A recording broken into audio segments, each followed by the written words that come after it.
name's Tree Gilmore, and I am uh, an elder with a group out of Pipestone, Minnesota. It's an intertribal group, federally recognized, about passing on our native traditions.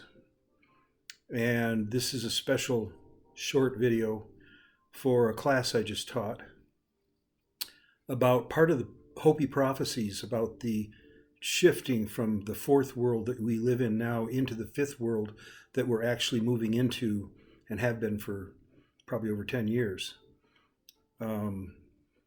It's based on the understanding that I have of a very big rock slab down in Arizona.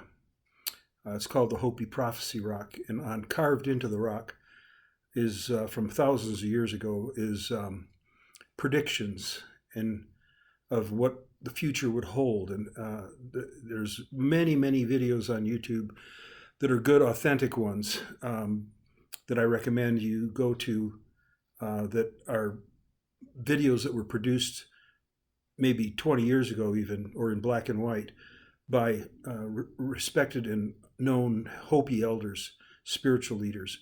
And they can explain the whole thing.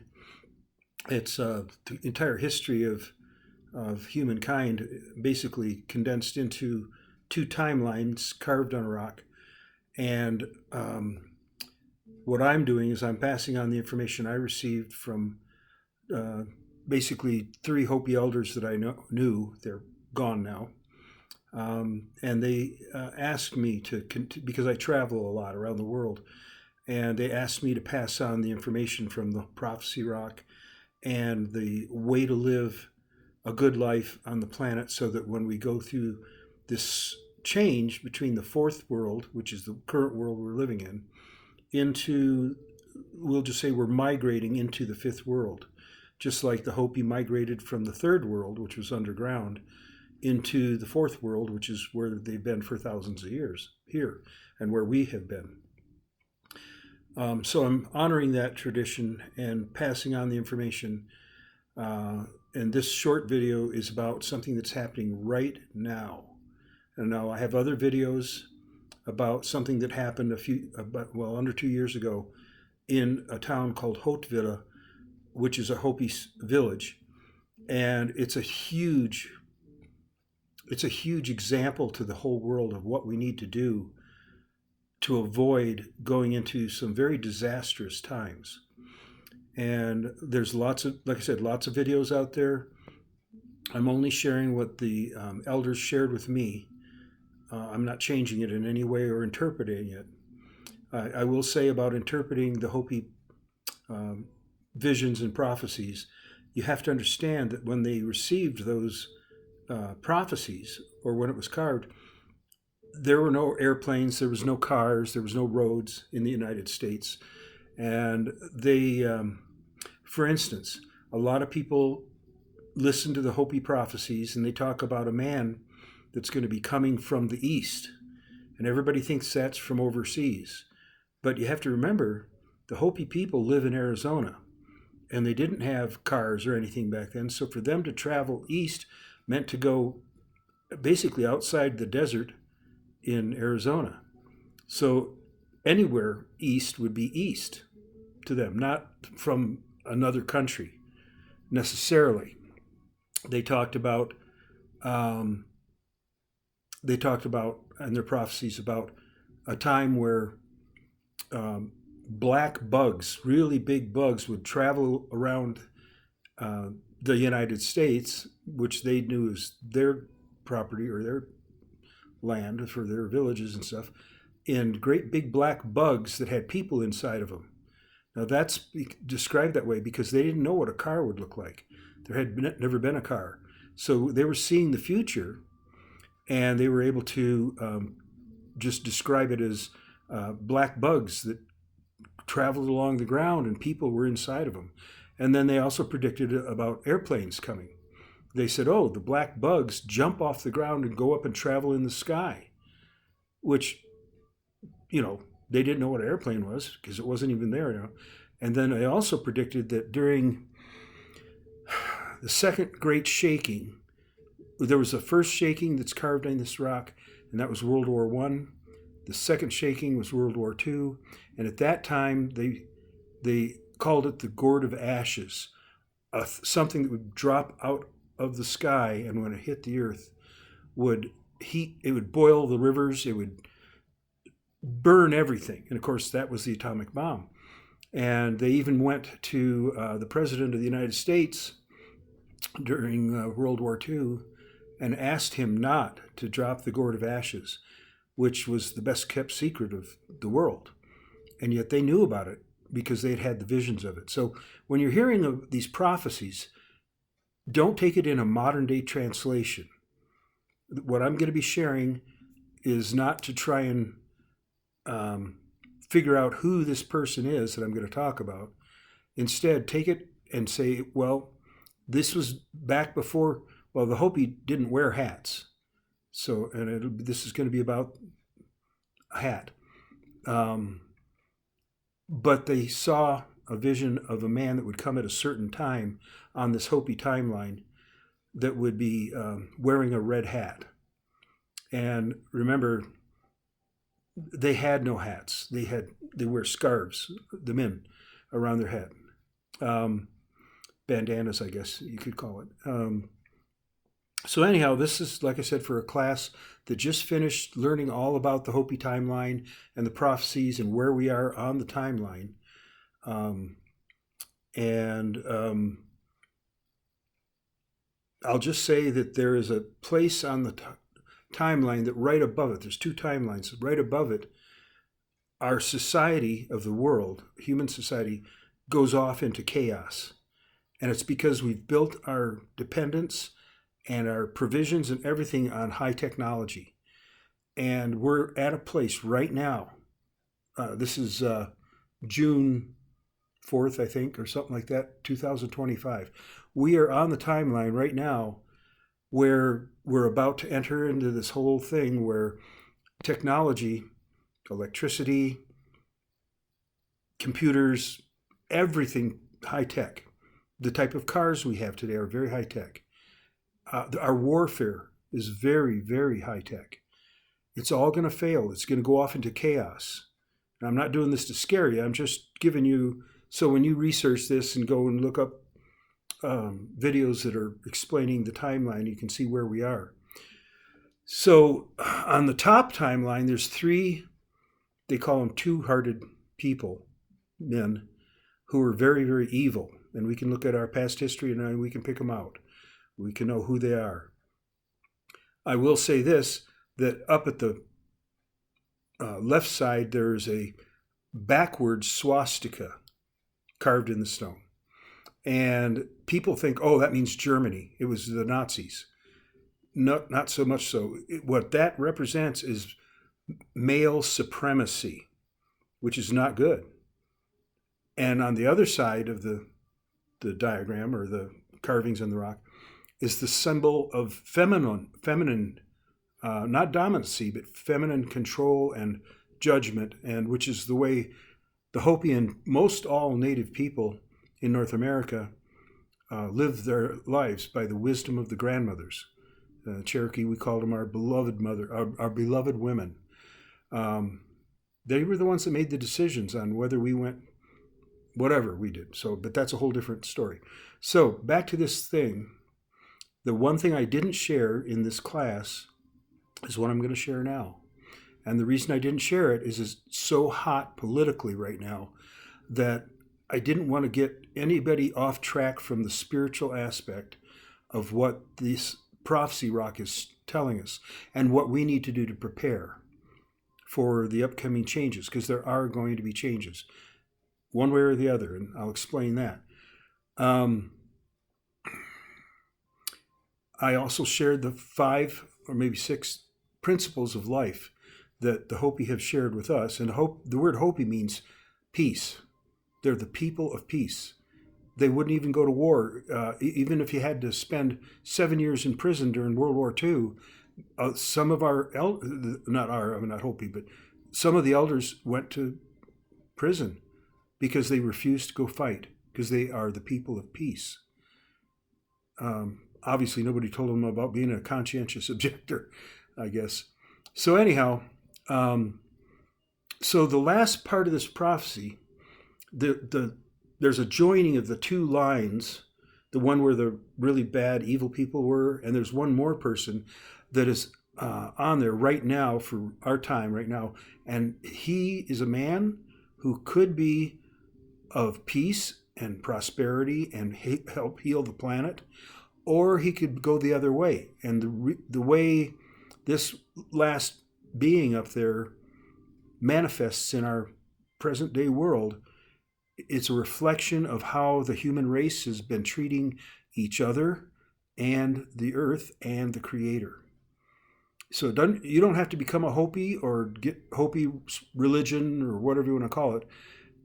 You just need to, follow the advice of the Hopi prophecies that says we need to learn to live in harmony with each other, human being to human being, in harmony with the earth, in harmony with water.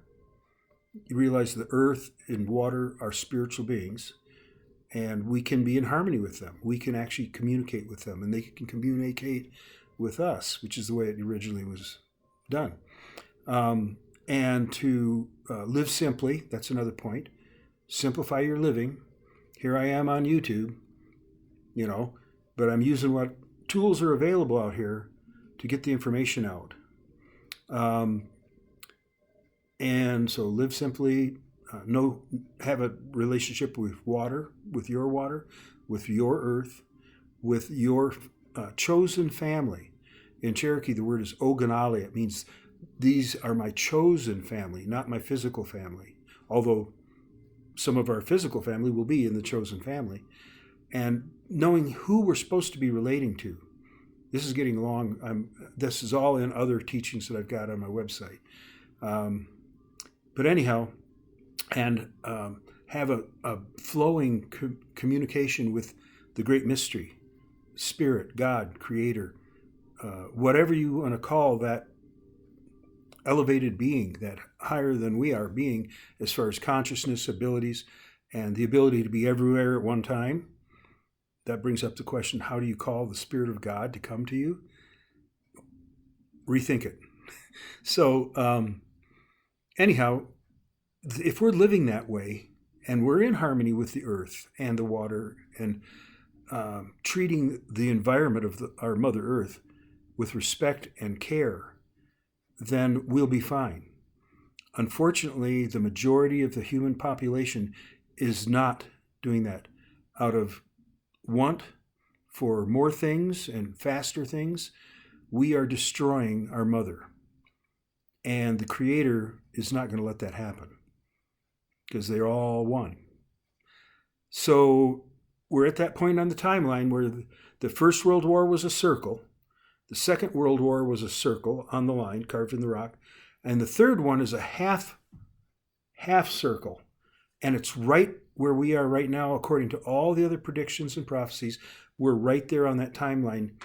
And what the Hopi said, this was, like I say, way before men had hats, or at least in Hopi land, that there would be a powerful leader, he would be given great power. And if the world, humanity was working to take care of Mother Earth, he would heal the earth. He would prosper the earth. He would bring all sorts of good things. And okay, some of you, we just got a new pope. I'm not Catholic, but the new pope, and he sounds like quite a good guy. He was wearing a red hat when he was I guess bishop or whatever that office is. And you say, well, why not him? Because he could do a lot of good. He has a lot of influence for good and harmony and help and healing and all these things. And that's encouraging. But the problem, or not the problem, the difference is that this man with a red hat would get great power over not just the United States, but the world in a lot of ways. He's a man without any religion except his own. And that means that he's his own religion. So that's just another thing that was said about him.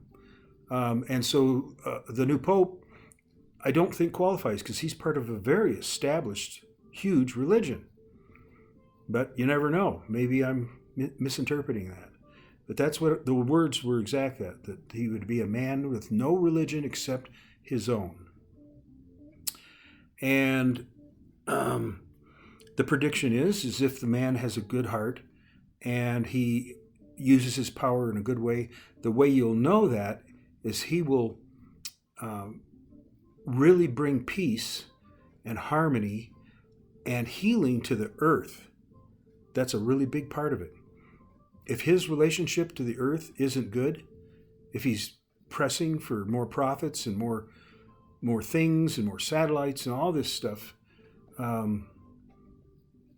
that's not a good sign. However, the good news is that this time period, the half circle, when it's done, and they call it the time of purification, as they called World War I and World War II, or the Great Shaking, it's not going to last very long. It's not going to last for a really long time. My sense, and this is just my sense, is 2 to 3 years. And what happens after the shaking or the purification is done, and I will say this, the Hopi talk about a lot of, I guess you'd call them superhuman beings coming and helping us to clear the earth, to clean up the earth and get the earth back where it needs to be. Because what happens on Earth, it affects all the other planets, the whole solar system, the whole galaxy. It's all connected. Everything's connected. So there are those that will come with the abilities, or maybe technology, to help us reverse the destruction we're doing here. When that happens, we will be back in relationship with the beneficial spirits, or whatever they are, angels, Ketsinas, that's what the Hopi call them. So the really good news is we will enter into, after this time of shaking, and the reason it's a half circle and not a full circle is because it's not fully predicted that it will be like a world war. We humans can change the outcome. That's why there's only a half circle. So if we live with the Hopi advice in humility and harmony, first it starts with ourselves, then our community, and then more, we will transition into the fifth world, which is in a much better way than the people that are going to go off into chaos, which could be me. I mean, I'm using the internet. I've got a cell phone right here. But anyhow, all that being said, this is all a step towards an eternal peace on the planet, and it doesn't go away. It doesn't change. There's more to the prophecies about some other things that could happen depending on our personal decisions. But I will say this: what happens in your personal life is not dependent on what happens in the corporate of humanity.